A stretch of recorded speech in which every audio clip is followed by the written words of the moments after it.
राजस्थान जिला हनुमानगढ़ के कस्बा संग्रिया में एनसीडेक्स पर कारोबार करने वाले विकास जैन हत्याकांड का खुलासा आईजी हेमंत शर्मा द्वारा किया गया।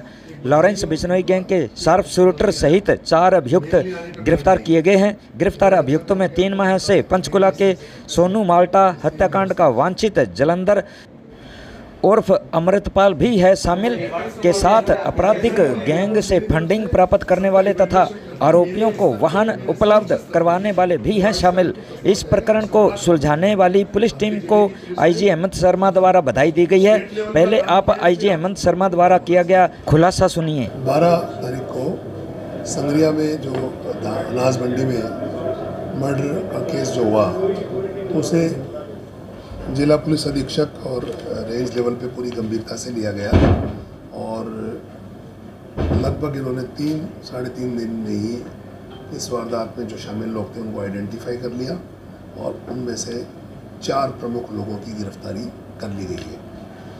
ये जो 4 प्रमुख लोग हैं, ये इनमें से जो मुख्य आदमी जो शूटर है, ये पंजाब में भी पहले पंचकुला में घटना कर चुका है।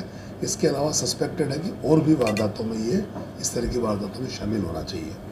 और इसमें जो पॉजिटिव बात यह है कि ये वहाँ की वारदातों में अब तक नामजद नहीं हुआ था, परंतु संग्रिया की वारदात में पहली बार ये पहचान में भी आया, नामजद भी हुआ और गिरफ्तार भी हुआ है। तो इसमें मूल रूप से जो हमारे जितने भी ह्यूमन इंट जिसको हम बोलते हैं, फुट सोल्जर्स हमारे, और कुछ तकनीकी विश्लेषण और कुछ हमारी मुखबिर सूचना तंत्र, इन सब का एक मतलब समन्वित प्रयास था जिसकी वजह से हम इन मुलजिमों तक पहुंच पाए और इनको अरेस्ट कर पाए। और अब इनसे चूँकि ये कुछ इनके मेडिकल इश्यूज़ हैं, तो अभी बाकी पूछताछ इनसे डिटेल से मोटिव और हथियार वगैरह के बारे में सारी बातें भी जारी हैं। इसमें मुख्य रूप से जो शामिल है वो है जलंधर सिंह उर्फ अमृतपाल, हरदीप सिंह उर्फ दीप, माखिंदर सिंह उर्फ लवली, मनप्रीत सिंह उर्फ मनी। ये लोग मुख्य रूप से जो इस वारदात में फुट सोल्जर वाला जो उनका काम था मेन इन्होंने किया।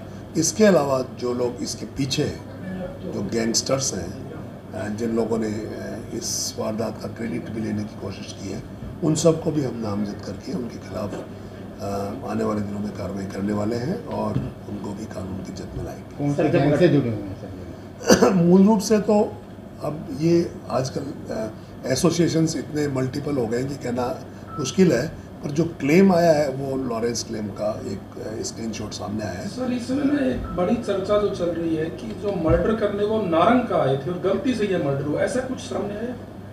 अब ये तो इन्वेस्टिगेशन का विषय है, क्योंकि मैं ये कह रहा हूँ ज़्यादा समय हमको मिल नहीं पाया है, तो पूरी बात हम जब करेंगे ना तो ये सारी चीज़ों को खुलासा करेंगे। वजह 2014 वाला मामला, अब वजह जो आप कह सकते हैं 2014 का है, लेकिन हमारे सामने अभी पूरे तथ्य आए नहीं है, इसलिए थोड़ा प्री पोस्टर्स होगा। तो रंजिश का इशू लग रहा है, इशू रंजिश का लग रहा है।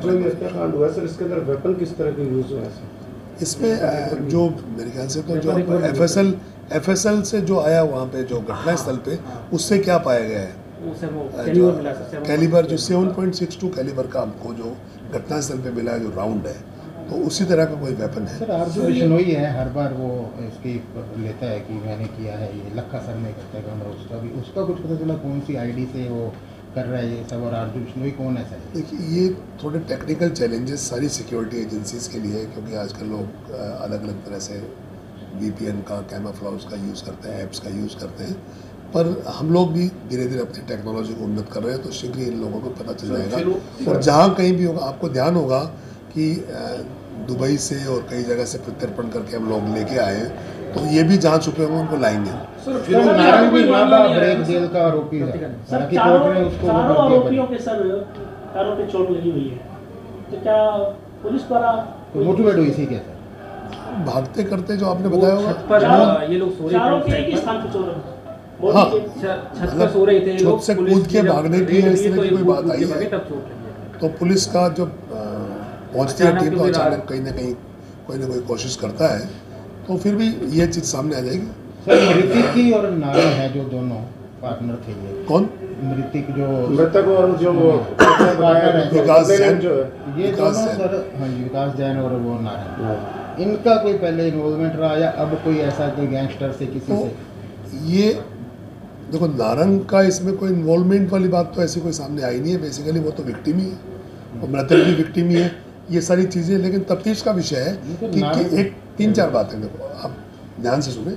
इसमें तफ्तीश का विषय ये है कि एक तो वारदात क्यों हुई, मोटिव क्या था, और फिर इसको मूल रूप से जो किसके कारण से ये वारदात अंजाम दी गई।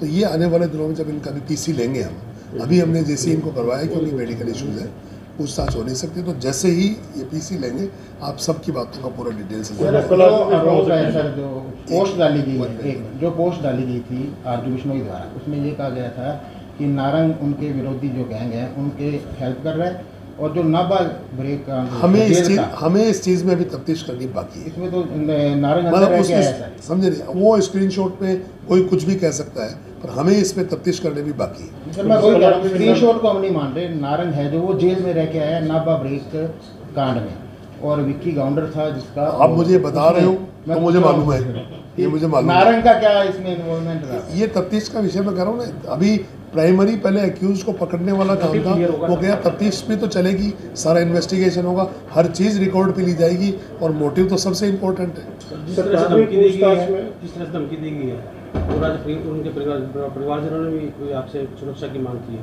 तो पुलिस ने कुछ सुरक्षा दी नारंग को इसमें जो नियम से जो कार्रवाई होती है वो करी जाएगी। सर प्राथमिक पूछताछ में सर इनिशियली कुछ इनका पता लग पाया सर, कहाँ से इन आरोपितों को कुछ पे मर्डर के बारे में बोला गया था, किसके मर्डर के बारे में कुछ प्राथमिक पूछताछ में कुछ भी मिला? क्या है कि लाने के बाद में देखिए थोड़ा सा प्रिपरेशन भी होती है, फिर ये मेडिकल इश्यूज भी इनके हैं, इंजर्ड भी हैं, तो इनसे ज़्यादा पूछताछ हम कर नहीं पाए। तो जैसे ही इनको दोबारा पूछताछ का हमें मौका मिलेगा, आपके प्रश्नों का बिल्कुल विस्तार से जवाब सर देंगे, ऐसा अनुमानगढ़ और पुलिस जनता को बिल्कुल सामने खुलासा करके देंगे। कोई रैकिंग सर ऐसा अनुमानगढ़ रैकी तो की ही होगी, रैकी तो की ही होगी, तभी तो स्पेसिफिक जगह जाके वारदात को अंजाम दिया। सर कोई इनिशियली जिस तरह से पंचकुला पुलिस लगभग 3 माह से इसे ढूंढने की बात सामने आ रही है, और हनुमानगढ़ पुलिस ने इनिशियली ऐसा कर दिया, तो क्या डिफरेंस क्या था सर दोनों में? नहीं, पंचकुला पुलिस ने भी उनमें से एक अक्यूज को अरेस्ट कर लिया है, पर समहाउ वो इस तक नहीं पहुंच पाई, नामजद भी नहीं कर पाई। लेकिन हनुमानगढ़ पुलिस ने भी अच्छा काम किया है, तो आने वाले समय में तो हम कोशिश करेंगे कि ये जो इंटर स्टेट बाउंड्रीज़ हैं, ये मतलब प्रशासनिक चीज़ों के लिए रहें, पुलिस के लिए कार्रवाई के लिए बाउंड्रीज़ को हम थोड़ा नॉर्मल करके इंटर स्टेट मीटिंग भी करने वाले हैं। तो नेटवर्किंग करके सारे क्रिमिनल्स की कमर तोड़ने का काम तो जॉइंट रूप से होगा, चाहे वो हरियाणा पुलिस हो, चाहे पंजाब पुलिस हो, चाहे राजस्थान पुलिस हो, पुलिस एक है। सर हनुमानगढ़ के 2 स्टेट लगते हैं सर, यहाँ संगरिया से लेके और भादरा तक। कई बार ऐसा प्राइवेट से देखने आया कि हरियाणा और पंजाब से क्राइम करने के बाद में यहाँ शेल्टर ले लेते हैं और यहाँ वाले वहाँ शेल्टर कर लेते हैं। इसके अलावा सर नशे के अंदर भी ये एक इंटरस्टेट जो बॉर्डर है, ये बड़ा लूप बनता है। एग्जैक्टली जो मैं मेरी बात को फिर से रिपीट करूँगा कि आने वाले समय में हम ये कोशिश करेंगे कि जो हमारे पड़ोसी डिस्ट्रिक्ट्स हैं दूसरे राज्यों के, उनके पुलिस अधिकारियों से हमें बिल्कुल समन्वय स्थापित करें और इन्फॉर्मेशन को रियल टाइम में शेयर करें और समन्वित मिल के कार्रवाई करें, ताकि जनता को ब्रॉडली अपराध से निजात मिले। तो ये हमारा प्रयास रहेगा। Thank you.